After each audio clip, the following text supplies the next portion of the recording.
Hey, this week on the show, we've got Mr. Jim Campbell from the Professional Truck Training Association of Canada. This is a new group, and their goal is to make our roads safer. You got to take a listen.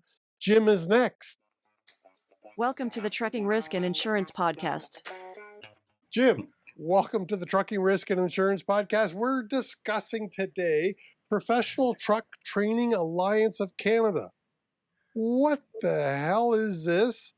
And why do we need it? Jim, introduce yourself first. Good afternoon, or good morning, I guess I should say. Nice to meet you, Chris and John. Yep. My name is Jim Campbell. The Truck Training Alliance of Canada is a group of like-minded people that we got together with and got talking about the different types of training and different issues throughout Canada with the trucking industry. So, I made some phone calls. I started this in 2022. And when I started working on it and made some phone calls, and now it's just kind of blooming. It's really taken off in the last couple months here, more so than last month.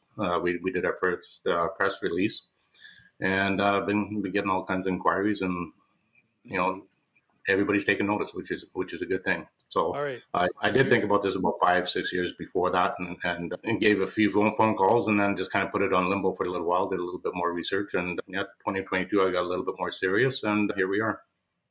Okay, so you own a truck driving school, correct, in Winnipeg? I do, yeah. I own First Class Training Center in Winnipeg, and we've been in operation for a little over 12 years now.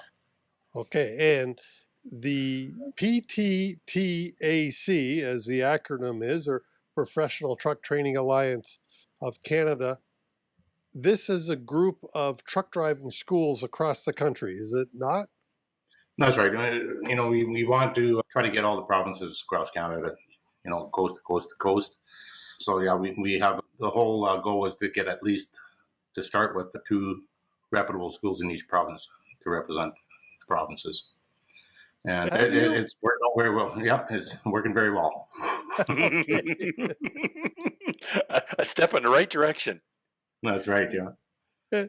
And I saw a recent press release. I could also be an associate member.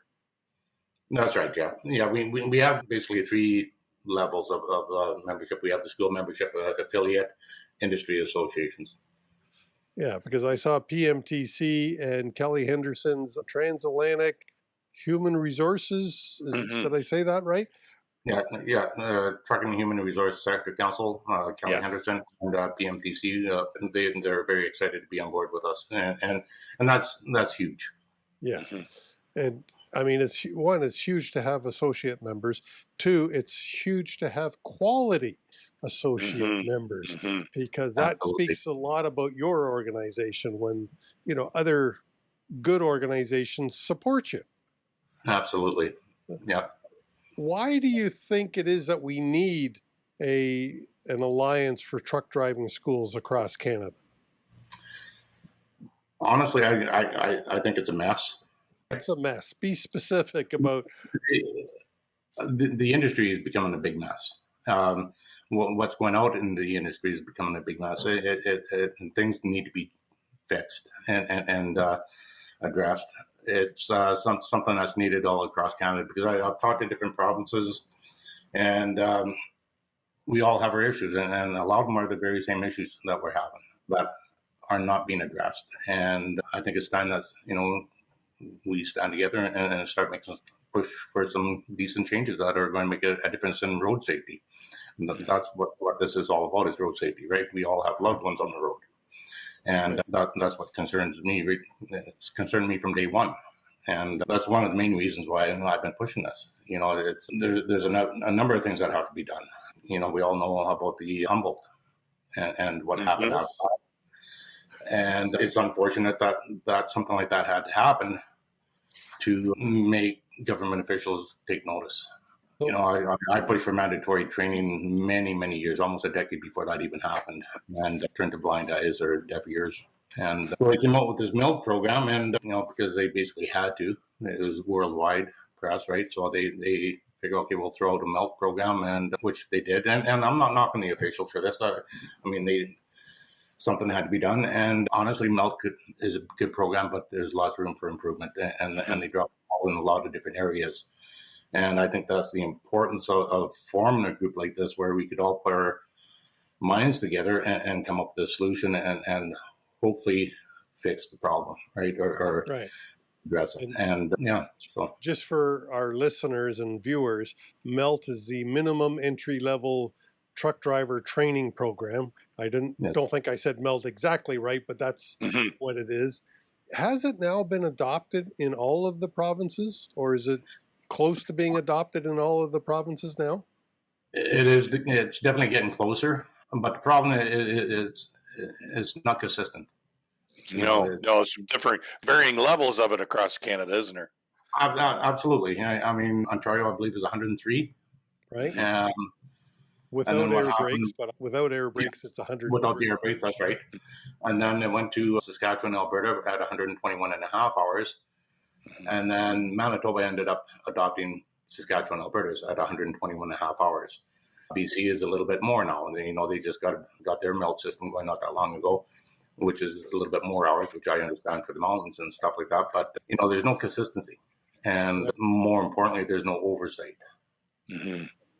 Well, and I mean, honestly, being a truck driver for many years myself, just being trained 44 hours behind the wheel, it's a great starting point, which comes to the next part of, every trucking company needs to have a quality finishing program to take that truck driver with just 44 hours of experience. And now it's up to the company to finish them. But let's get back to your organization. So you want some consistency. How would this affect topics like immigration for truck drivers? How do you mean, Chris? Specifically, I'm thinking of the Red Seal program for trades. I think the Red Seal program is people have been pushing that for decades, right? Something that has to be done, and I think without it's kind of hindering our industry. Let's face it, our industry is not all that attractive to the younger generation nowadays. The wages aren't there. It's a hard job. And, it's a very hard, stressful job. You're alone a lot of the times, and we got to make it a little bit more, throw some more incentive in there, right? And more importantly, having a Red Seal is going to get them properly trained the way they should be, and we need companies to put some skin in the game on this as well. To take on somebody and supply a mentor to these drivers and carry on with that mentorship program, the finishing program, and make sure they're trained properly before handing over the keys and doing that solo trip. And the other part I think that's important about the Red Seal, and again, for some of our listeners who may not understand what Red Seal is, if you think of it as an electrician or a carpenter or a mechanic or a hairdresser or a chef, right, John? Once you've gone through your apprenticeship program and everything, and the program is, Jim, throw your 2 cents in here. I believe it has to be recognized right across Canada in order to be considered a Red Seal program. But if the trade is, and that's an important point there, it has to be a recognized trade. And right now, trucking or truck driver is not a recognized trade because we don't have the training, we don't have the documentation, we don't have the ongoing training, and it's not consistent right across the country. Are these some of the things that the PTTAC is trying to address? Absolutely. We have a number of different things on for a mandate, and that's definitely one of them. Yes. John and I were talking earlier about apprenticeships and who has to go through what, and hairdressers, it just baffles me. They do a great job and everything, and they go through a lot of training. I talk to my hairdresser. We have this conversation many times. The amount of training that she has to go through, and then on the job training, the amount of hours they put on is just enormous.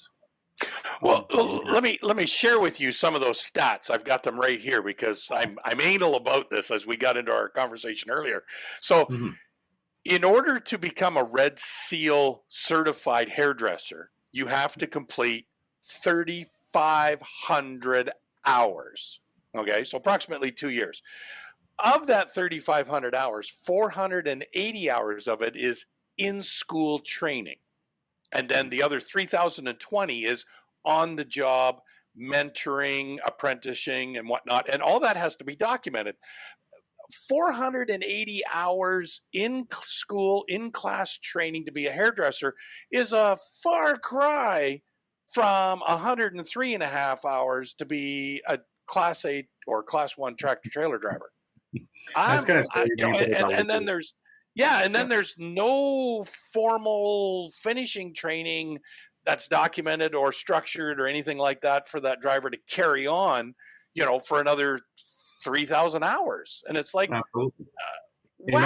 like how? And I feel perfectly safe in that chair getting my haircut. I don't at all, Well, but yeah, somebody could go take a 30, 40-hour program before Melt came out. Even now with Melt with 121 and a half hours, it's not a lot of training. And kind of wonder when you're meeting some of these drivers on the road, you don't know what training they have. And so, yeah, something has to be done about that. And, it just doesn't make a whole lot of sense to me. No matter which way I try to work it out, it's just not making any sense at all to me. Yeah. It's there's something upside down here that makes you scratch your head and go, how is this possible? Yeah, we teach in Manitoba. A lot of us are teaching the 244-hour program, the 6-week program, which is the largest program in Manitoba. We are certified and registered for Melt, but I've never taught that at my school yet. Right. Even 6 weeks, not a lot of time. Sorry, Jim. What I'm hearing is you haven't lowered your standards to meet the minimum training. Your standards are higher. They always have been. And I'm going to continue to push for that. It's like I said, 6 weeks is not a lot of time, so you still need that finishing program, and we need companies to step up and help out with that and get these training, further that training as much as possible. I would love to have a larger program, with mentorship and everything else, but unfortunately, this is all the government's going to fund us is for what we have right now and no further. So it makes it a little bit more difficult. Well, with this new alliance, this is a great opportunity for the schools and the industry to work together to develop that mentoring program or the apprenticeship type program, some longer time in class and then some mentoring training through a structured program that could be carried on through the transportation company, the motor carrier, who could then document that process. And then the school could probably police that process as well to make sure, how are we making out with that program in order to attain a Red Seal certification? Well, absolutely. John, how about my son's a carpenter? He's a Red Seal carpenter.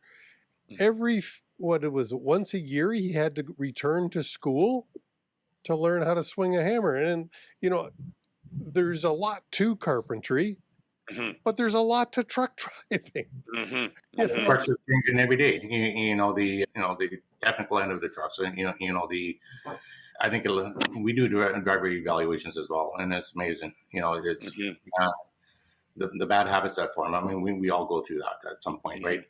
Yep. That needs to be addressed.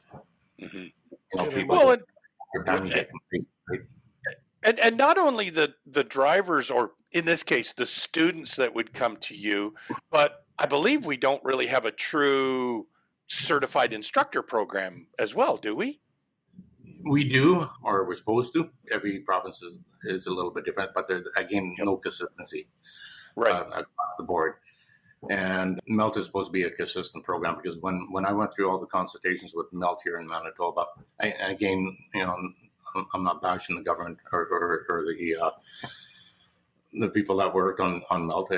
I still think it could be a very good program if it was done properly. But they wanted the 121, and a lot of us pushed for 244 because we've been teaching 244 6-week program for decades here in Manitoba, and our point was, why do we want to change that when it's a proven method? And I think their minds were made up at that point already anyway, and went with the 121. But we are still allowed to do the 244. Right. Well, let me just say that Melt is a lot better than what we had, which was nothing before. Absolutely. Like I said, they had to do something, right? Yeah. Now, the downfall to that is they dropped the ball in a lot of different areas. Yeah. concern. can be improved. And one of them here in Ontario, as John alluded to, there's no instructor certification, is my understanding. And Ontario probably, and I have no stats on this, but I got to imagine we turn out a lot of truck drivers. Yeah, based on population alone. Well, and the number of schools in the province. That type of thing. So I really believe, and I know this is one of your mandates for the association, I believe, is to get a standard for the instructor, is it not? Absolutely. Yeah. Again, something that has to be done. You know, it varies all across Canada. We need more consistency, so everybody's teaching the same thing.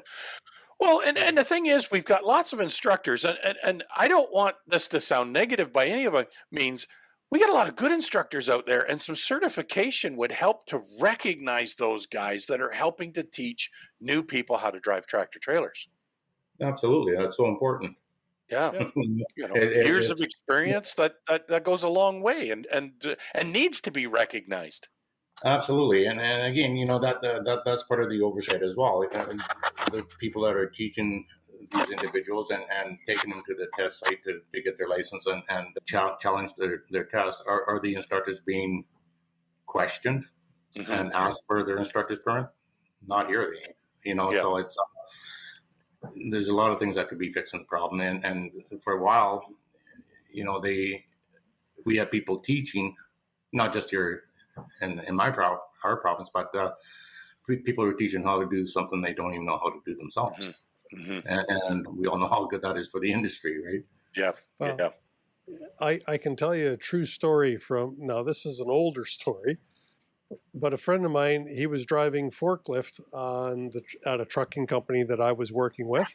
And it came out in conversation that they had their tractor trailer license.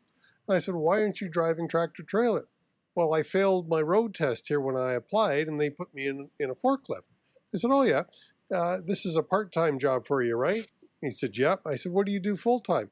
Oh, I work for a truck driving school down the road. I'm an instructor. I went, what? I said, explain this to me. And he said, well, the day I passed my license and got my tractor trailer license, the school offered me a job. That's scary, isn't it? Unfortunately, that's what's out there. So, I mean, there's a lot of good drivers out there. Don't get me wrong. I mean, the odd ones that are going to cause problems and no fault to the student. I mean, if the student's in a crappy program, he doesn't know any difference. You know, he assumes that he's getting the best training ever, but he has nothing to compare to, right? Right.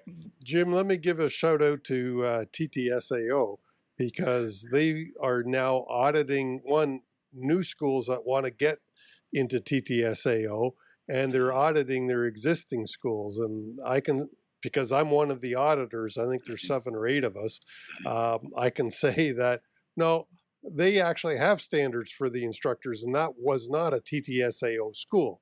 So for any students listening, listen to Jim, do your research in your province, and reach out. Jim, is there an association in Manitoba for truck driving schools? No, I mean, I think a lot of provinces have in the past tried to form one, but didn't last very long. But the Professional Truck Training Alliance of Canada is the only association that is specifically for truck driver training. So this is something, as you know, Kim's mentioned, or Kelly's mentioned this, Kelly Henderson, Mike Millions mentioned this. This is something that's been needed for a long, long time in Canada. Well overdue. And so it's taken off very well right now, and it's going to continue to do so. Jim, let me tell you, as soon as I saw the press release that this had officially been formed, that's, as you know, that's when I sent the first email out to Mr. Richardson to say, introduce me to my new friend Jim, because I do believe in all of my heart, we've got to improve how we bring people into our industry. I love trucking, and the way we used to do it just isn't good enough. And we've really got to make it more attractive, and making it a trade is one way to make it more attractive. And we've got to make it safer for the employees, for the motoring public. And it's, I read a lot of stats, and trucking fatalities in Canada are still going down when you compare it to the number of miles and the number of vehicles on the road. But as long as there's one fatality, that's still too many. So, well, absolutely. I mean, and there's nothing more important to the trucking industry than road safety. And road safety is going to start with the training, period. Absolutely. And I see the same stats as you do, Chris. But the Humboldt took notice. Everybody took notice of Humboldt, and because it was a big accident. But if you add up all the deaths across Canada, 2 here, 1 there, 3 over here, it's going to add up to a lot more than Humboldt actually. And no paying attention to that. And my biggest goal always has been is you save one life. I mean, you've done something, right? Yeah. Like the last stat I saw, by the way, for trucking was 26 deaths per 100,000 truck drivers. Now, that's an American stat. I have not seen a Canadian stat, but I got to believe that's pretty accurate here in Canada as well. And got to be close. 26 truck drivers dying per 100,000 truck drivers is just too many. And we can improve it by having good schools and good instructors out there. Absolutely, and good mentorship. Mentorship is everything. It's like I said before, it's a 6-week program. It's a big program here, but it's still not long enough. You could have a 12, 15-week program. It still needs mentorship. Yep. Well, I really hope that as we develop and move towards getting it to be a trade, that some ongoing education would be required as a trade. And especially before you become a journeyman, you would have to go back. As I said, my son's in carpentry. And he said, Dad, you can't believe some of the bad habits these people get into early in their profession. And by going back to school, it really helps get rid of some of those bad habits. And it's professional. Yeah, absolutely. A lot of people don't realize they have the bad habits until it's pointed out, right? Right. Yep. Well, and I want to go back and touch on something you had mentioned there with young drivers and whatnot. And unfortunately, Chris and I see this all too often in transportation customers. You'll get a new driver. He's with the company maybe 6 months, and all of a sudden he becomes the mentor to the next new driver that just came out of school. And it's like, I use the phrase babies teaching babies. And it's like, holy crap, and then on top of that, you don't even have a structured program. You're just putting the two of them in the truck, sending them on their way, and disaster's going to happen. And it does. And it's unfortunate. And so part of that problem stems with the motor carrier. They have to realize what's going on, and they need to be part of this association as well, to work with the schools to say, not only do the schools across Canada can we raise the bar, but as a motor carrier that's doing a mentoring program, we need to raise the bar as well. We need to have mentors within our organization, a structured program to be able to help these young people become better drivers. Absolutely, and that's what I was saying earlier. I mean, the companies that they need to step up and put some skin in the game. And it would be nice if there's some sort of compensation for that through the government. Because it does cost a lot of money. I mean, if you look at a good finishing program for a company to do it properly, you're looking at $10,000 to $15,000 to finish that one individual off. So it does cost a lot of money on their end. So Yep.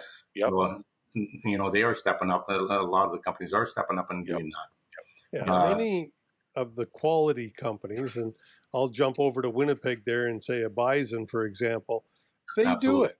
They have a great finishing program. And if you're a young driver looking for a job, search out companies that do have finishing programs, because that's what you deserve as a new driver. Yeah, and Bison's finishing program is second to none. They really pay a lot of attention to what they're doing, and their safety record shows that. Yeah. Year after year, what was it? 7 out of 10 years, Bison was rated the safest trucking company in North America. Yeah. So, Wow. Yeah, it's huge yeah. because they're doing So, things right. They're doing it properly, right? They're Yep. taking the time and the investment to put into that new driver. yeah, it costs money, and Bison spends it. Yep. Absolutely. And Bison's not the only one. It's just because you're in Winnipeg, and Rob Penner and I know each other. I'm sure you know Rob as well, and it's easy to sing the praises of a Bison, but there's many other trucking companies as well. Absolutely. But Jim, we're wrapping it up. What else do we need to know about the Professional Truck Training Alliance of Canada? Well, we do have our board of directors and executive directors. I think we could run down the list. I believe there's 9 people on there.